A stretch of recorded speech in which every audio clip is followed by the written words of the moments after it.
Bonsoir, bonsoir à toutes, bonsoir à tous. Merci de votre fidélité à ces rendez-vous. Question publique qui, comme vous le savez, est un cycle de rencontres co-organisé par le Conseil de développement de Nantes Métropole, le CCO et la revue Place Publique. Nous avons déjà convié lors de ces rencontres des urbanistes comme Jean-Pierre Orfeuille ou bien lors de notre dernière rencontre Marcel Smets, le nouvel urbaniste de l'île de Nantes. Nous avons invité des philosophes comme Fabienne Brugère ou comme Jacques Ricot, un juriste comme Alain Supiot, mais c'est la première fois qu'un économiste est des nôtres dans ce cycle de rencontres qui a un peu moins d'un an, il faut bien le dire. Quoi d'étonnant au fait d'inviter un économiste quand on sait ce que pèse la crise financière mondiale qui a éclaté en 2008. Jean-Hervé Lorenzi est professeur à l'Université Paris-Dauphine. Il est président du Cercle des économistes qu'il a lui-même fondé. Il est conseiller du directoire de la compagnie financière Edmond de Rothschild. C'est une liste. Il est également, j'allais l'oublier, c'est important, membre du Conseil d'analyse économique. Cette liste de fonctions, de responsabilités, de titres n'est pas exhaustive d'ailleurs, mais elle a le mérite de montrer que notre invité n'est pas un économiste en chambre, mais qu'il n'hésite pas à frotter sa science aux réalités. D'ailleurs, le cercle des économistes, qui rassemble 30 membres, a cette particularité de réunir des économistes qui ont occupé ou qui occupent encore des fonctions privées ou publiques, de manière à organiser un débat économique qui soit réellement en prise avec les questionnements de notre temps.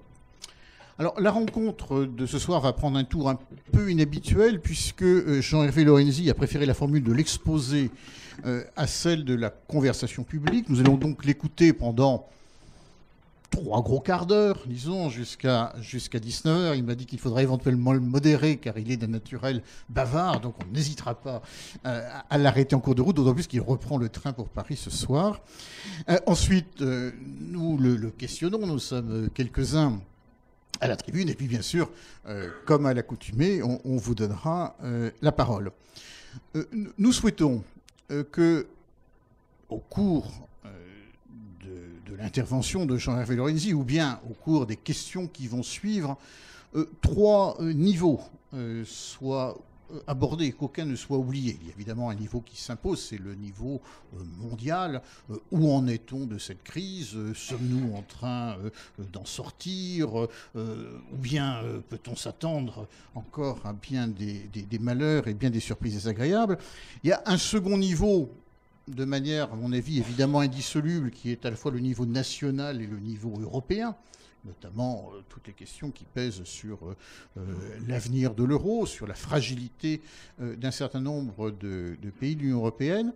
Mais il y a un troisième niveau qui n'est pas forcément le plus souvent abordé dans les controverses économiques, dont je souhaiterais qu'il ne soit pas oublié, car il nous importe tout particulièrement, que ce soit le Conseil de développement, que ce soit la revue Place Publique, c'est le niveau local. Est-ce que les pouvoirs locaux ont des moyens d'action dans la tourmente où ils sont pris? Nous avions consacré, il y a un peu plus d'un an, un numéro qui portait précisément sur cette question, qui était intitulé « Crise, les territoires pris dans la tourmente ». Et on ne peut pas oublier que notre territoire a certaines particularités à cet égard. Rappelons, mais vous le savez tous, que la région avait pris une initiative économique rare, celle de lancer un emprunt qui a remporté un réel succès public. Je renvoie également à des analyses que vous connaissez bien, celle de l'économiste Laurent Davzy, qui s'était largement exprimé dans ce numéro, et pour qui la richesse des territoires ne dépend pas seulement de ce qui s'y produit, mais aussi de ce qui s'y redistribue et de ce qui s'y consomme. Et vous savez que Laurent Davzy voit dans la métropole Nantes-Saint-Nazaire une relative particularité, une particularité heureuse, celle de combiner 3 moteurs de développement, la production de biens et de services vendus à l'extérieur, les salaires de la sphère publique, mais aussi les dépenses des touristes et des retraités. Enfin, voilà, je n'ai que trop parlé. Moi aussi, il m'arrive d'être bavard. Donc, je cède la parole à Jean-Hervé Lorenzi pour, 3 gros quarts d'heure. À vous.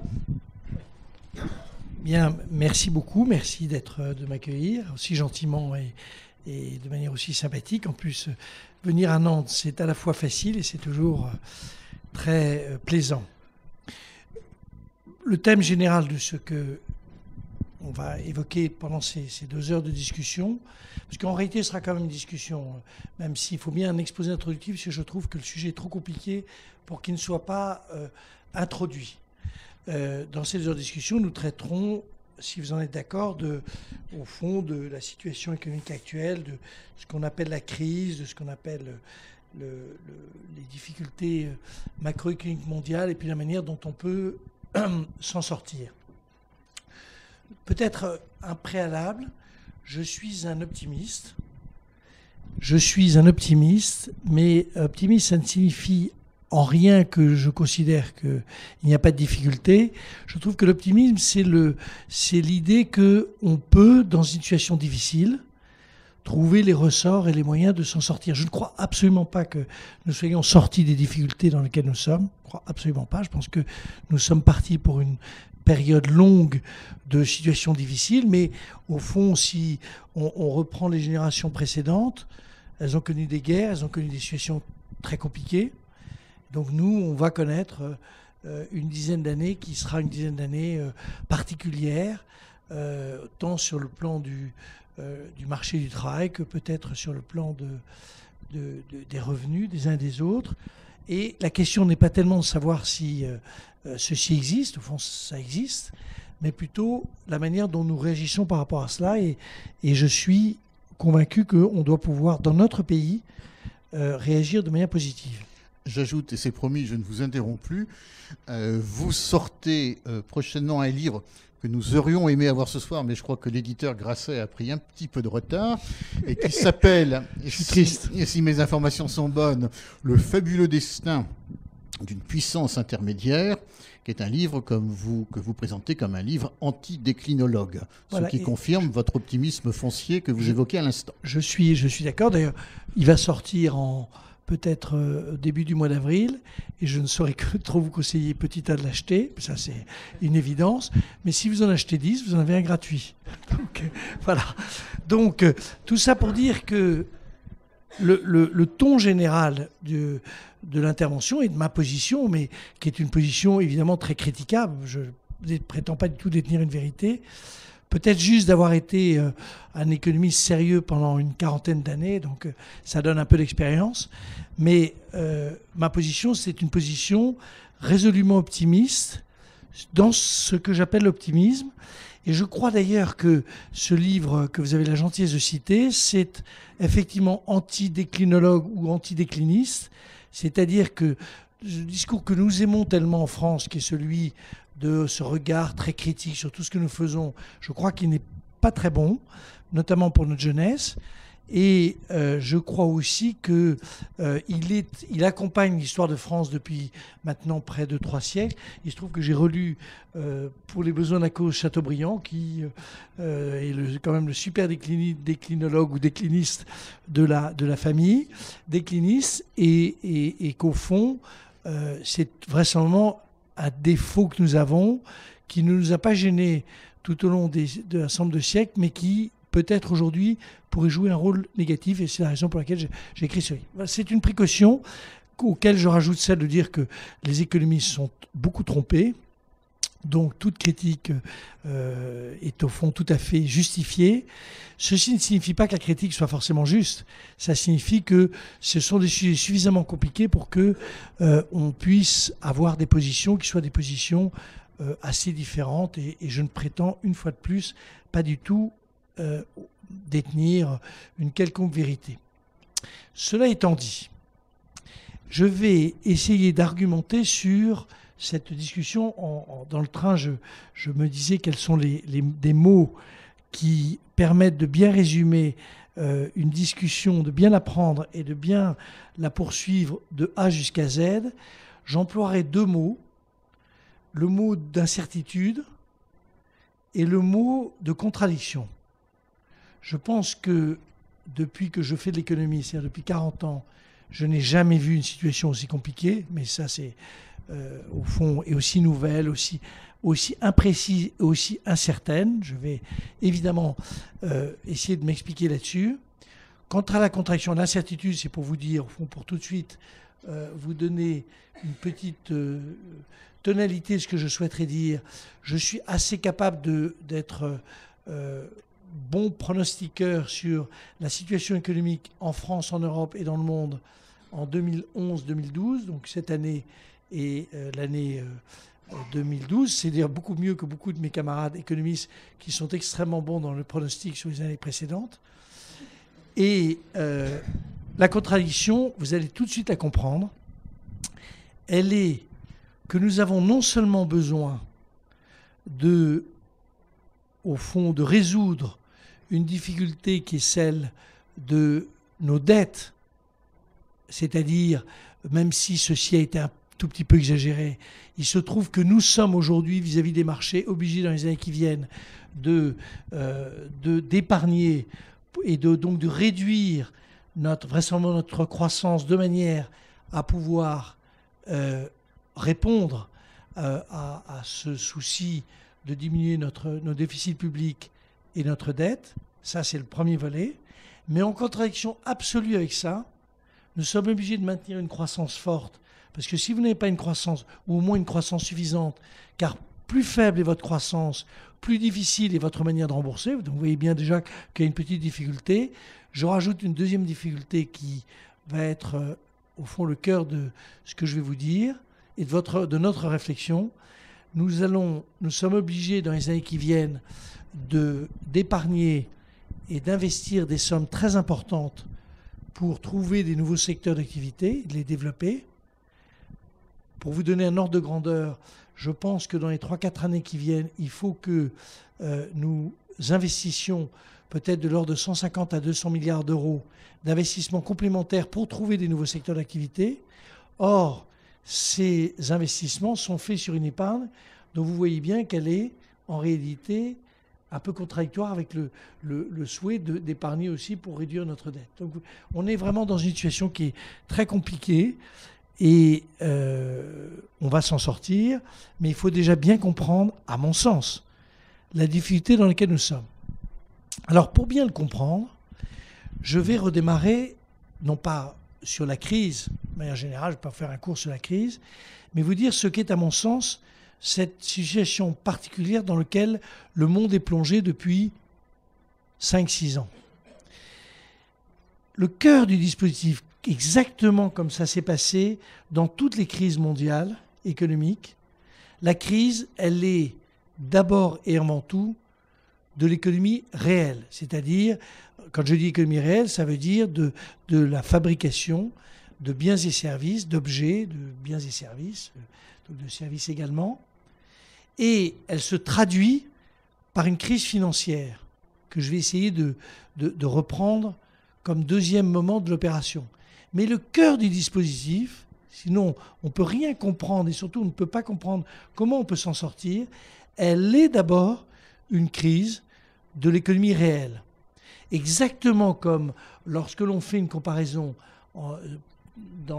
vis-à-vis de la crise de 1930, vous vous souvenez, on a tous en tête le jeudi noir de Wall Street, l'effondrement de la bourse, etc. Mais quand vous regardez ça de près, vous apercevez, sans être un économiste à plein temps, mais lorsque l'on regarde ce qui s'est passé entre 1920 et 1930, notamment aux États-Unis, on s'aperçoit que vous aviez une courbe qui était la courbe de la productivité, c'est-à-dire qu'on produisait des objets de manière de plus en plus efficace. C'était les temps modernes de Charlie Chaplin, c'est les chaînes qui sont développées. Donc on fabrique des objets, des automobiles, de tous les biens qu'on voit apparaître à cette époque.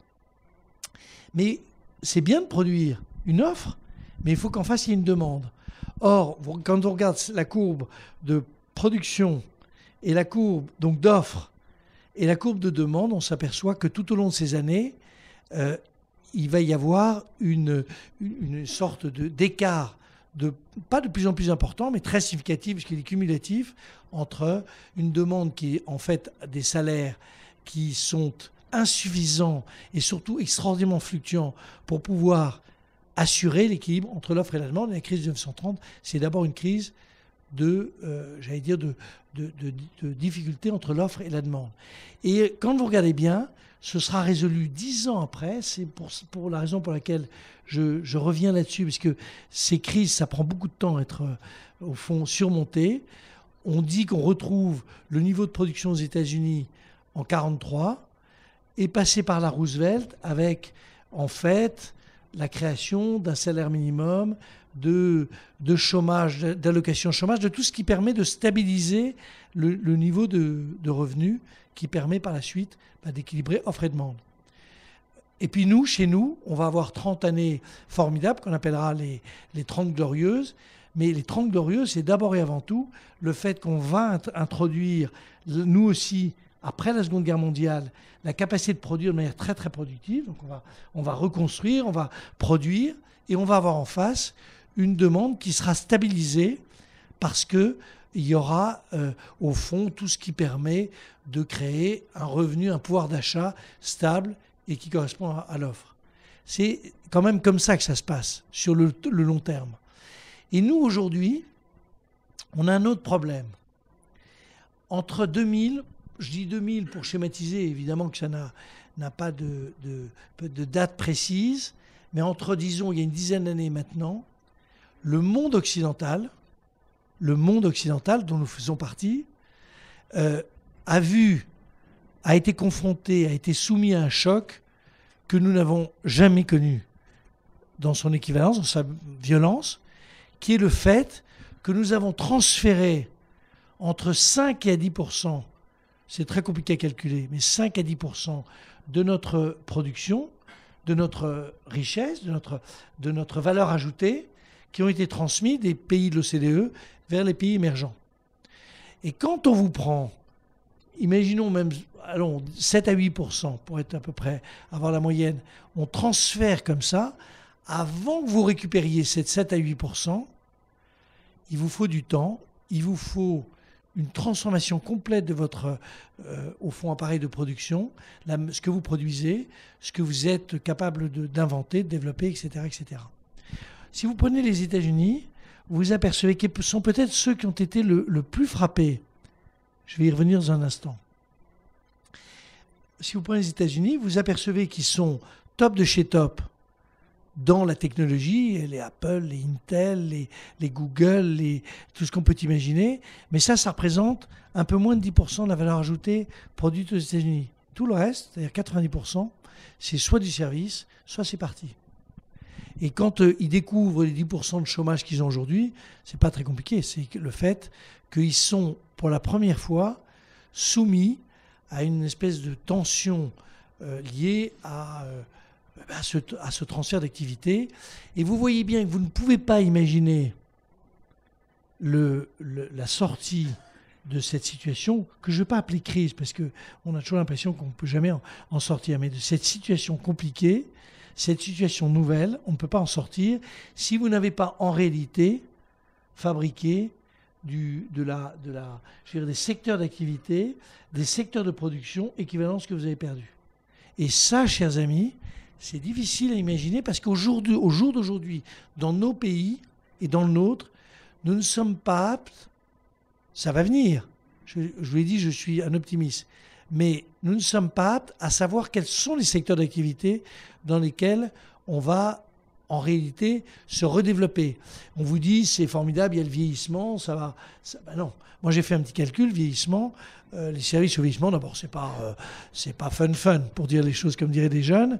Bon, c'est bien, mais ça vous fait 0,1%, 0,2%. Si vous voulez, c'est pas l'ordre de grandeur. Donc il faut qu'on trouve... c'est beaucoup, 6-7%. On a une population active qui est de l'ordre, pour schématiser, de 25%. Donc 10%, ça vous fait 2,5 millions. Et vous voyez que si on est 10%, on n'est pas loin de, on va dire, 2 millions d'équivalents d'emplois à créer en réel. Pas facile. États-Unis, c'est 4 fois plus. Donc on est dans un système qui est difficile. Alors, comment est-ce que ce choc s'est transformé en une crise financière dont il va falloir sortir aussi? Mais j'allais dire que c'est un problème second par rapport au premier. Peut-être plus compliqué à résoudre, mais c'est en fait une conséquence, et vous allez comprendre pourquoi. Lorsque il y a eu ce déséquilibre moteur lié au transfert d'activité, ça s'est traduit par le fait que les États-Unis ont eu un déséquilibre de leur commerce extérieur très très important, comme on n'avait jamais vu. Ça a atteint à un moment 7 à 8% du PIB américain en déséquilibre commercial, puisqu'ils importaient, comme ils avaient transféré, ils importaient leurs biens. Chez nous, en Europe, ça a été moins important, mais on a quand même ce mouvement de déséquilibre de balance des paiements par rapport aux pays émergents, que ce soit ceux qui nous fournissent des matières premières, pétrole, des produits agroalimentaires, ou que ce soit ceux qui nous fournissent des biens manufacturiers. Très important. Et donc, si vous continuez, il y a eu la montée en pression, la montée en force de ces importations très importantes. Si vous avez des importations très importantes, vous avez d'une part votre population active employée, qui dans le meilleur des cas se stabilise, parce que les emplois sont partis ailleurs. Exemple, l'industrie automobile américaine qui est partie très largement à l'extérieur, donc ce sont des emplois qui ont disparu. Et puis vous avez une pression sur les salaires qui est extrêmement forte, puisque vous avez en réalité peut-être 1 milliard d'êtres humains qui sont prêts à travailler dans des conditions de rémunération beaucoup plus faibles que ce que nous connaissons dans nos pays. Vous avez donc ces deux phénomènes qui se voient. Ce que je vous dis, je vous demande de considérer que c'est à peu près exact, c'est-à-dire que tout ça est en réalité statistiquement fondé. Et donc vous avez eu à la fois une stabilisation du nombre de salariés, et d'autre part une stabilisation alors je dis stabilisation, c'est disons la version la plus favorable, et une stabilisation du pouvoir d'achat des salariés. Ça, c'est ce qui s'est passé pendant 10 ans. Ça se voit d'ailleurs très bien quand on fait la répartition de la valeur ajoutée. On voit que dans tous les pays occidentaux, elle s'est faite plutôt dans la rémunération du capital par rapport à la rémunération du travail. Et quand vous avez ça, vous avez 3 conséquences qui sont des conséquences lourdes. Première des conséquences, c'est que, en réalité, de l'autre côté de l'Atlantique, du côté américain, la réponse à ces difficultés s'est faite par le fait qu'on a endetté ou permis l'endettement des gens. Quand vous reprenez le niveau du crédit de vous, de moi, enfin si on était habité aux États-Unis ou aux États-Unis, c'est incroyable ce qui s'est passé en 10 ans. Explosion, avec des phénomènes qu'on va découvrir, qui sont les affaires de subprime, c'est qu'on autorisait finalement un crédit de manière dans des conditions absolument insensées. Ça, c'est la version américaine, avec un problème massif qu'il faut résoudre. On est là pour essayer de résoudre les problèmes, qui est le fait que ce pays, très très endetté, plutôt sur l'aspect privé, le public va se rajouter après, mais d'abord privé, et donc, quand on me dit que l'économie américaine va rebondir de manière très forte, j'ai un doute, c'est que je n'y crois pas. Je ne crois pas du tout d'ailleurs qu'il va y avoir une récession. Mais je crois simplement que la croissance américaine sera moins forte que ce qu'on dit, tout simplement parce que ce pays est en train de se désendetter au sens privé du terme. Chez nous, en Europe, il y a eu un peu d'endettement privé, mais ce n'est pas ça le phénomène massif. Il y a eu des transferts très importants du secteur public, des transferts sociaux, vers les individus, vers vous et moi. Il y a eu, en réalité, pour arriver à maintenir ce qu'on appelle le revenu disponible brut des ménages, c'est-à-dire ce que les gens ont en fin de parcours en capacité de consommer et d'épargner, après leurs impôts et après les transferts sociaux, et après leur rémunération de départ, il y a eu ce mécanisme de transfert très important. Alors, il a pris des tas de formes diverses dans les différents pays en Europe, mais la réalité, c'est que c'est ça qui a entraîné l'endettement très important l'endettement public en Europe. C'est ce transfert d'activité, ce transfert de ressources. Alors, une fois de plus, il est extrêmement divers dans ses formes. Et chez nous, c'est vraiment du transfert social. C'est à la fois les déficits géants qu'on a, allocation familiale, enfin, on les a tous.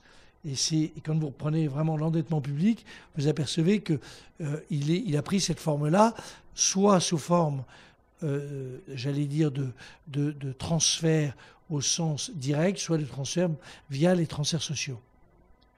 C'est ça qu'il faut bien comprendre, c'est que le monde occidental, pas particulièrement la France, après, chacun a réagi avec les spécificités, mais le monde occidental à ce choc maintient la consommation à un niveau tout à fait significatif. La consommation américaine a continué à croître, la consommation française a continué à croître, et ça s'est fait par un endettement privé aux États-Unis, un endettement public en Europe, et assez largement par, au fond, le soutien au pouvoir d'achat des ménages par les différents moyens que chaque pays peut avoir.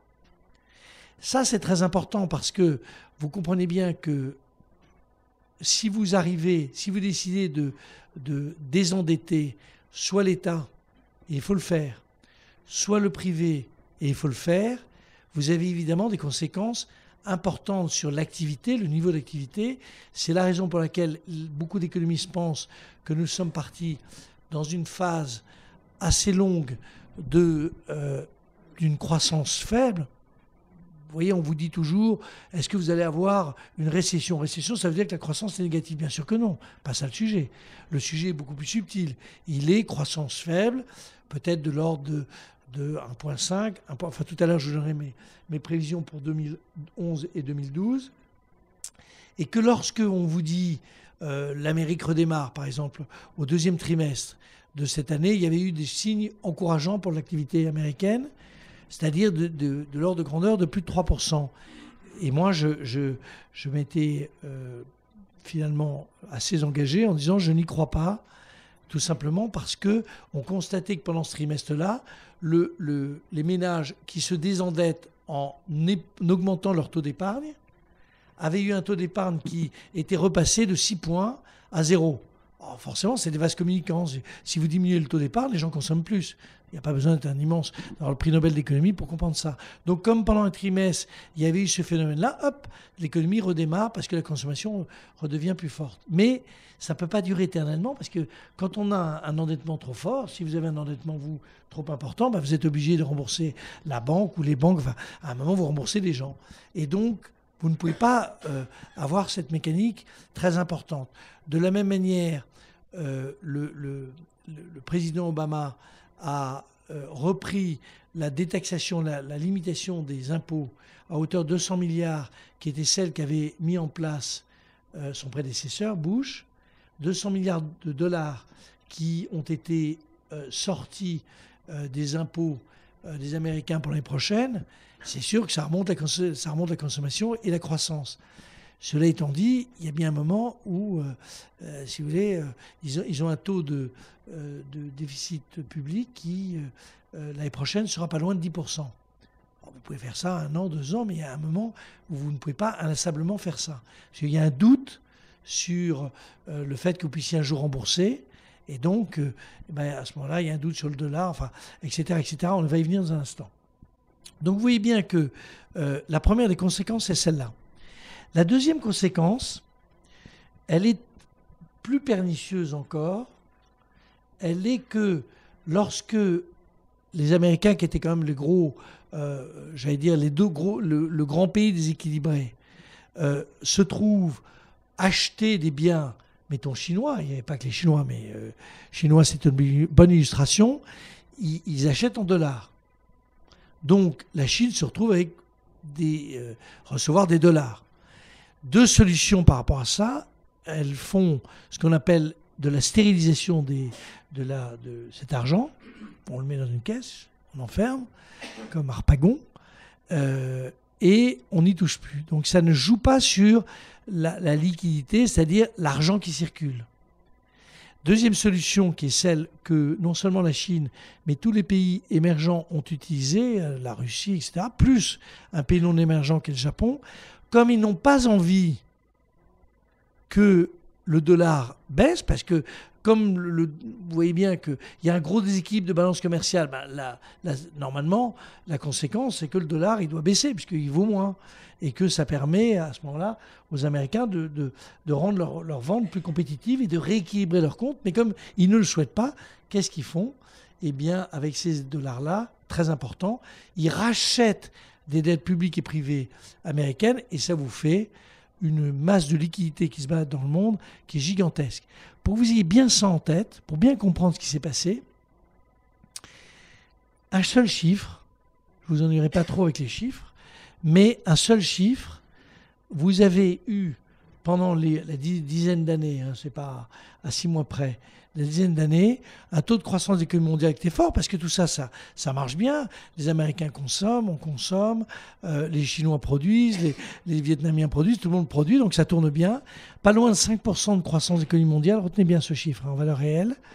Et des liquidités, c'est l'argent qui circule, chaque année, augmente cet argent qui circule de 15%. Faites ça pendant 10 ans, vous imaginez le désordre dans lequel vous trouvez. Et évidemment, cet argent, et comme ils achètent des titres dans les banques, les banques, elles ont beaucoup d'argent, donc elles veulent le valoriser, donc elles inventent des produits, etc., etc. Donc on rentre dans un cercle extrêmement difficile à manager. Deuxième difficulté. Puis après ça, je vais reprendre. Troisième difficulté, comme les pays émergents ont des croissances explosives, ils sont, ce qui est normal, très désireux de se garantir des ressources, des matières premières. En fait, quand vous prenez le cas de la Chine, c'est un pays qui n'a pas, par exemple, beaucoup de pétrole, qui a des ressources rares, mais pas tellement. Et donc, eh bien, ils garantissent leur capacité d'acquisition de matières premières. Et donc, ça vous fait des montées, des grimpettes de prix des matières premières absolument hallucinantes. Ça monte. Vous vous souvenez, tout le monde a en tête le fait qu'on est passé de $40 le prix du Brent à $150 en moins d'un an. Comment voulez-vous que l'économie mondiale fonctionne? Parce qu'à $150, le consommateur n'achète plus, et à $40, le prospecteur ne prospecte plus, prospecteur de pétrole.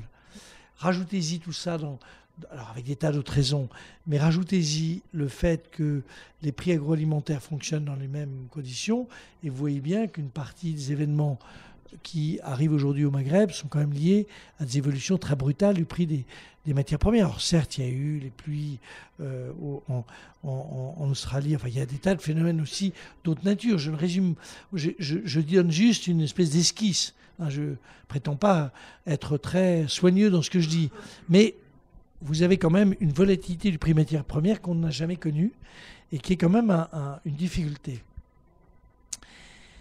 On est au début 2011 et lorsque vous regardez bien, vous apercevez que le mouvement de transfert très fort d'économie réelle a démarré, on va dire, dans le début des années 2000.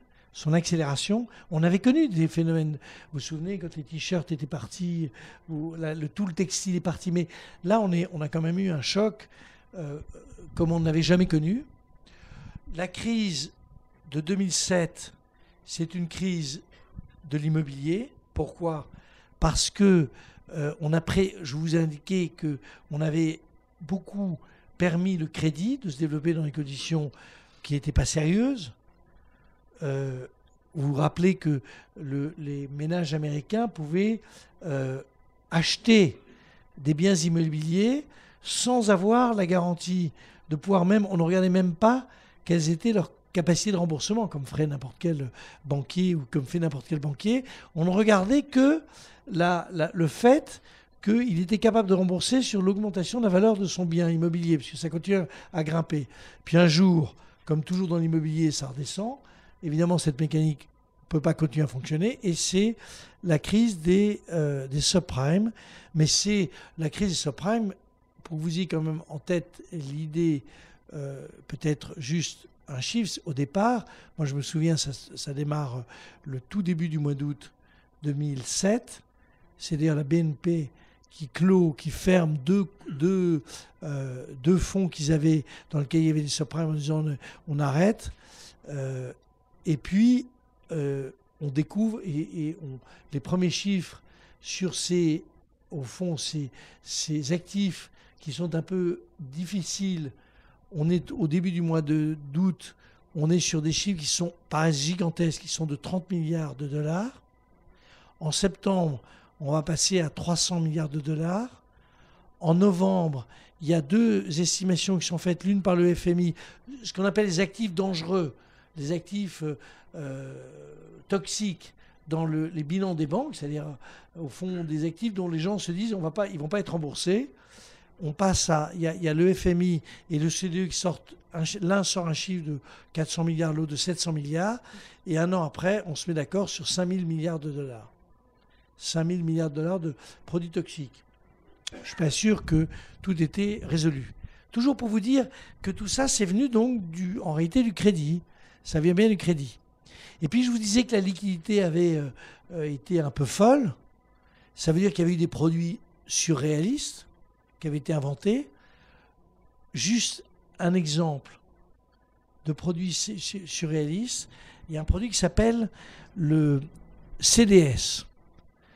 En anglais, c'est Credit Default Swap, mais ça veut dire que vous prêtez de l'argent à vous. Je ne connais plus vos prénoms, mais... Alors, Philippe prête à Thierry et Jean-Hervé. Et alors, Thierry n'est pas du tout sûr que Philippe va lui rendre son argent. Non, qui est-ce qui a prêté? C'est Philippe qui a prêté à Thierry. Donc, Philippe est très inquiet, il se dit. Et donc, il demande à Jean-Hervé, il a raison, et il demande à Jean-Hervé de lui garantir contre un contrat d'assurance, ce qu'on appelle un CDS, Credit Default Swap, lui garantir le fait que si jamais il y a un défaut, Jean-Hervé va rembourser. Je n'aurais jamais dû venir à Nantes. Hein. Et là-dessus, pour que vous ayez quand même une idée de la folie qui a saisi les hommes, et en l'occurrence les banquiers, au début de l'année 2000, vous avez quand même besoin que tout ceci corresponde à une réalité, ce qu'on appelle un sous-jacent. Thierry et Philippe. Mais on avait, au début de 2000, il y en avait pour 1500 milliards de dollars. 1500 milliards de dollars qui correspondaient, c'était des produits en fait assez banals. Des produits au fond d'assurance. Pas de l'assurance, mais enfin, ça ressemble à ça. Au jour d'aujourd'hui, chers amis, savez-vous combien il y a de ces CDS à l'échelle mondiale? Il y en a 60 000 milliards. 60 000 milliards. C'est-à-dire que 2 d'entre vous, je ne vais pas revenir sur les prénoms, mais décident de jouer sur Philippe et Thierry. Et vous prêtez vous avez des produits qui sont des produits financiers entre vous, etc., etc. Vous vous souvenez que on va venir tout à l'heure sur l'Europe, mais lorsque des pays sont attaqués, en réalité de manière assez spéculative. Si l'Espagne est attaquée, c'est quand même un énorme problème qui dépasse... L'Espagne a peut-être des problèmes économiques, mais je veux dire, ne mérite pas d'être attaquée comme il pourrait l'être.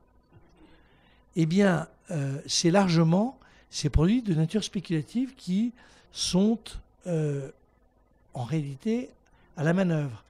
Et comme 60 000 milliards de dollars, je ne dis pas qu'ils sont tous sur des CDS, ce qu'on appelle les CDS sur la dette souveraine, sur la dette, la dette espagnole. Mais ce sont des gens qui jouent en disant « Je pense que l'Espagne ne remboursera pas son ce qu'il a emprunté. Et en quoi est-ce que c'est négatif? Parce qu'au fond, si vous voulez jouer, tout le monde peut jouer. Mais le seul problème, c'est que ça se traduit par la hausse, comme il y a une valeur à ces CDS, ça se traduit par la hausse des taux d'intérêt que l'Espagne, ça pourrait être la France, c'est-à-dire nous, ont à payer lorsqu'ils empruntent pour pouvoir, j'allais dire, payer leur dette. La dette, c'est pas un mal en soi. On a tous des dettes. Il n'y a pas une personne dans cette salle qui n'a pas une dette, on emprunte pour acheter un appartement. Enfin, je veux dire, tout ça n'a rien de. Le problème, c'est de savoir si on peut rembourser. Mais alors c'est là où il y a un problème. Mais la dette en soi-même, le monde fonctionne avec des dettes et c'est bien. Mais vous voyez bien que si je commence à dire Philippe peut définitivement pas rembourser Thierry, et moi je vais commencer à être très inquiet, le dire à un tel, et que finalement Thierry, qui pour rembourser sa dette a emprunté de l'argent, on commence à lui dire le taux d'intérêt que vous avez à payer pour rembourser, c'est 15%, c'est sûr qu'à ce moment-là, il ne rembourse pas. Vous voyez, donc, il faut bien voir ce que ça a entraîné. Oui. Non, il ne me reste pas 10 minutes parce que vous m'avez... Je suis parti sur mon baratin. Et après, on va aller plus vite sur les solutions. Mais il faut bien comprendre dans quelle difficulté on est. Et je crois que vous êtes tous d'accord. Voilà, donc il me reste 17 minutes. Je vous avais prévenu. Donc, mais il faut bien comprendre. Et là, donc, on a ces 3 difficultés. Et ce sont des difficultés dont vous voyez bien qu'elles sont fondamentalement liées à la nature de la croissance que nous avons dans le monde. Tant que nous n'aurons pas, j'allais dire, résolu le problème de la croissance de l'économie mondiale, c'est-à-dire le rééquilibrage de la croissance entre les pays que nous sommes, les pays de l'OCDE et les pays émergents, on aura quand même une difficulté. Et tant qu'on n'aura pas, j'allais dire, calmer le jeu chez les banquiers. Or, et c'est ça qui m'inquiète un peu, mais vous allez voir que dans les solutions, on doit pouvoir trouver des solutions, on a en fait créé un G20, c'est-à-dire un rassemblement des 20 grands pays qui regroupe pour la première fois et des pays occidentaux et des pays émergents, mais pour le moment, on n'a pas avancé beaucoup. Et au fond, tout le monde a été terrorisé en 2007-2008, les banquiers ont été calmés pendant quelques mois, mais c'est vrai qu'au jour d'aujourd'hui, on n'a pas le sentiment, au jour d'aujourd'hui, 17 janvier, que au fond, ils ne sont pas en train de recommencer les mêmes opérations non contrôlées. Donc le but n'est pas de jeter l'opprobre sur un tel ou un tel. D'abord, ce n'est pas mon tempérament, et puis je trouve que ça ne sert à rien. Le but est d'avoir un diagnostic très précis sur la situation dans laquelle nous sommes et de se dire comment on en sort. Alors, maintenant on passe, ça c'est l'aspect diagnostic. Le diagnostic, en conclusion, est le suivant. Nous avons besoin dans nos pays et dans le nôtre d'une capacité d'inventer la forme de croissance que nous aurons pour les 20 ans qui viennent. Il faut que nous l'inventions et il faut que nous la financions. Premier sujet. C'est le plus compliqué. Et c'est des ordres de grandeur qui supposent que nous avons, avec l'épargne que nous avons, nous sommes capables de la mobiliser pour se projeter à 5, 10, 15 ans. Et c'est la raison pour laquelle, lorsque il y a eu le grand emprunt lancé par le président de la République, je trouvais que c'était une bonne idée. Et je continue à penser que c'est une bonne idée. Maintenant, j'aimerais bien qu'on passe du stade des discours au stade de la réalité. Mais le principe est bon, et de se projeter à 5-10 ans, c'est fondamental, et nous ne sortirons pas de la crise si nous ne sommes pas capables de faire ça. Ça, c'est le premier sujet. Le deuxième sujet, et c'est une large partie, un problème qui est entre nos mains. Il n'est pas entre les mains de X, Y ou Z, il est entre nos mains, et il est entre les mains aussi de chaque pays, chaque grand pays européen. C'est-à-dire que l'Allemagne a joué sa stratégie plutôt bien, pour le moment, ce n'est pas le jour et la nuit par rapport à nous, la France doit jouer sa stratégie, etc., etc. Et on ne peut pas déléguer à une espèce une vision uniquement européenne des problèmes qui sont les nôtres. Le problème du marché du travail chez nous, le problème du traitement des jeunes, le problème des allocations chômage, le problème de tout ceci, c'est un problème de marché du travail français. Ce n'est pas un problème de marché du travail. Il n'existe pas un marché du travail européen. Donc, j'ai toujours peur qu'on délègue, qu'on ne prenne pas la réalité des difficultés qu'on a à résoudre nous. Et vous voyez que mon optimisme, il est fondé sur l'idée que certes c'est une situation difficile, mais qu'il faut simplement bien la contrôler, bien la comprendre. Voilà ce qu'on peut dire sur le diagnostic. Sur les situations et les solutions qu'il faut qu'on puisse mettre en œuvre, il y a eu en 3 ans le G20, très bonne initiative, mais pour le moment un peu au point mort. J'espère que la France va booster le dispositif. Il faut reconnaître que notre président de la République est très bon dans ce type de situation. Je ne dis pas qu'il est très bon en tout, je dis que dans cette situation, il est bon. Il a été bon au moment de la crise européenne, le reste est un peu désordonné, à mon sens, comme économiste. Premier sujet. Deuxième sujet, les gouvernements occidentaux ont été, et les banques centrales, très bien. Ce qui s'est passé à partir de 2007 a été bien fait. Je le rappelle, les banques centrales, ce sont les 3 grandes banques centrales, que ce soit la japonaise, l'américaine et l'européenne, ont été vraiment très réactives. Et vous voyez qu'à partir de 2007, il y a eu une peur panique du système bancaire qui s'est arrêtée. Arrêter de prêter, ils ne se prêtaient plus entre eux, ils ne prêtaient plus à qui que ce soit, etc. Et les banques centrales se sont complètement substituées au système bancaire. Elles ont été formidables, les banques centrales. Mais elles ont pensé que le système bancaire allait prendre le relais. Ce n'est pas encore le cas aujourd'hui. Si vous voulez, c'est comme si vous mettez un premier étage d'une fusée et vous pensez que le deuxième étage va prendre la suite. Moyen pour le moment. Ça ne veut pas dire que ce n'est pas non plus le jour et la nuit, mais moyen. Les gouvernements ont été très actifs. Ont mis beaucoup d'argent sur la table pour relancer l'activité. Et ils ont pensé aussi que l'activité allait reprendre d'elle-même. Pas de manière artificielle, mais d'elle-même. Que vous ayez juste en tête les pourcentages de ce que les différents pays ont mis sur la table, les Chinois ont mis 10% du PIB. Alors on vous dit, la Chine, c'est formidable, quelle croissance, mais il faut savoir ce qu'ils ont mis sur la table. 10%. Les Américains, tout ça est difficile à calculer, donc je vous la fais un peu à la louche. Les Américains ont mis 3-4%, et c'est vrai que les résultats ont été plus favorables. Les Européens, 1-1,5%. Pas beaucoup. Et ils sont en train, là, de complètement verrouiller. Vous voyez bien qu'il y a des difficultés à venir pour les mois qui viennent. On n'a pas mis beaucoup, et on vous dit la croissance en Europe n'est pas formidable. Mais c'est sûr que si vous ne mettez pas beaucoup, vous avez, quand la croissance est en fait soutenue par la dépense publique, si vous ne mettez pas beaucoup, vous avez les résultats.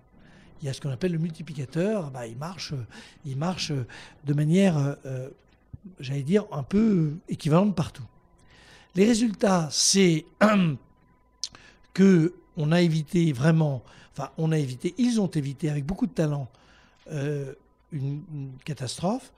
Il faut quand même que vous vous souveniez que croissance dans les 10 dernières années, pas loin entre 4,5 et 5 mondial.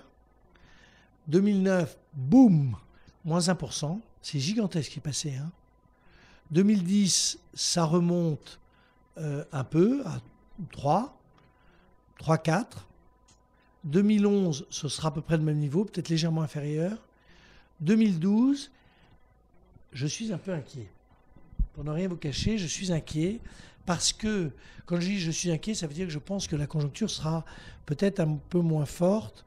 Pourquoi ? Parce que côté américain et côté européen, on va quand même commencer à serrer la vis.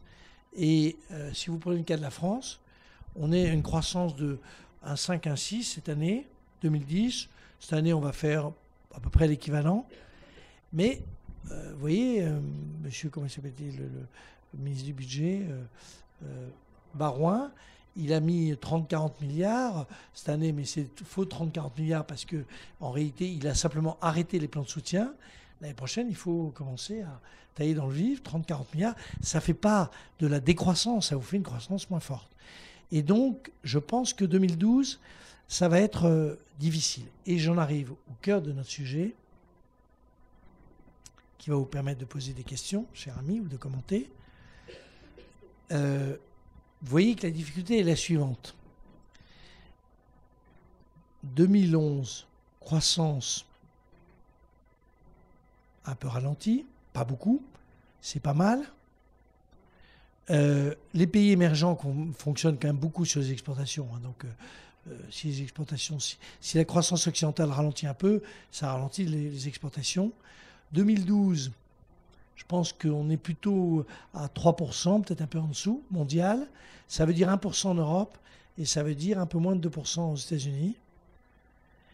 Et donc, on a ça, on va le garder pendant 2-3 ans.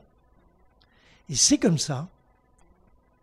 Il y aura, vous savez, on va avoir une élection présidentielle, si je me trompe, donc tout le monde va raconter des carabistouilles. Mais dans les faits, on aura une croissance qui ne sera pas exceptionnelle. C'est la vie. Et en même temps, c'est ça la difficulté, il faut qu'on arrive à investir dans les nouveaux secteurs.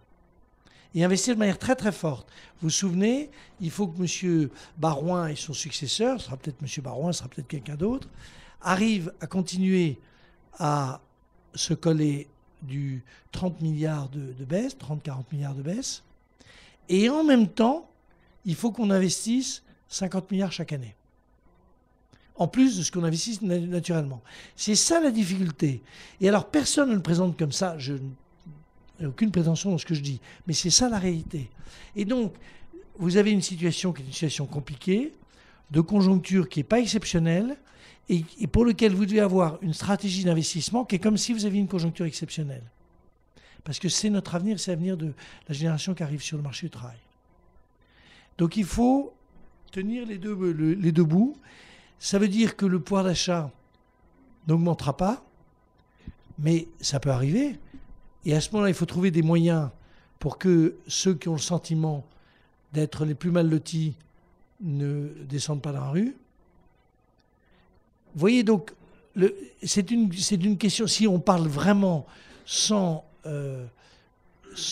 vraiment de manière très honnête, et je pense rigoureuse, peut-être que je me trompe, hein, mais vous voyez le problème dans lequel on est.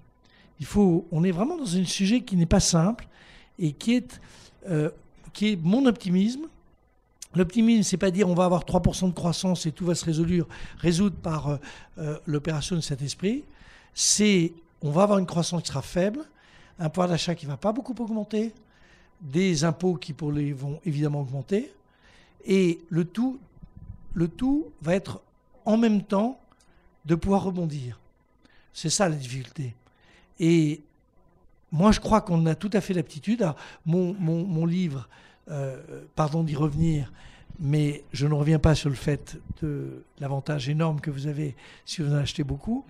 Mais c'est de dire, au fond, moi, je pense que... Alors là, c'est la France, mais on parlera tout à l'heure de l'Europe, bien entendu, mais la France est en fait plutôt un pays dynamique. Il y a des forces dynamiques très grandes et une jeunesse qui a envie de se bagarrer. Et il faut qu'on arrive à tenir tout ça. Ça suppose beaucoup d'intelligence, beaucoup de subtilité politique, beaucoup d'acceptation de la jeunesse. Je vais vous donner juste une chose à laquelle je tiens. Je me suis battu avec beaucoup d'autres contre les stages, les jeunes, etc. Que, vous savez, quand on embauchait les stages, etc., et je te réembauche des stages et tout ça pour ne pas payer les jeunes normalement. Je suis pour le contrat unique. Je suis pour un peu plus de flexibilité, parce que c'est vrai que si vous embauchez les gens en contrat de durée indéterminée, il faut que, si le gars ne fait pas l'affaire, il faut pouvoir lui dire. Mais je suis vraiment pour qu'on arrête d'embaucher les jeunes dans des conditions de CDD, etc. Enfin, je suis vraiment pour qu'on le joue manière, vous voyez, un nouvel équilibre. Alors, est-ce qu'on est capable de le sortir? Ma génération, qui n'a pas été top, hein, je ne dis pas moi, je dis pas que moi j'ai été top, je dis juste que c'est pas tous les gens de la génération, vous aussi. On n'a pas été top, hein, on n'a pas été. On a un petit problème français c'est vrai qu'on a, quand vous regardez 2000, à partir de 2000, la compétitivité française baisse, elle s'effondre pas, mais elle baisse. Donc on a, par rapport à tous les autres pays européens, tous, sans exception, donc on n'a pas été top. Et je pense que si on trouve la bonne clé pour arriver à réutiliser notre jeunesse, notre truc, arriver à faire que ça ne fasse pas trop de drame, on peut y arriver de manière très positive. Mais il faut être malin. Hein. Et c'est pas en racontant des trucs, la croissance va redémarrer, etc. Ça, objectivement, ça c'est du baratin. Voilà. Merci.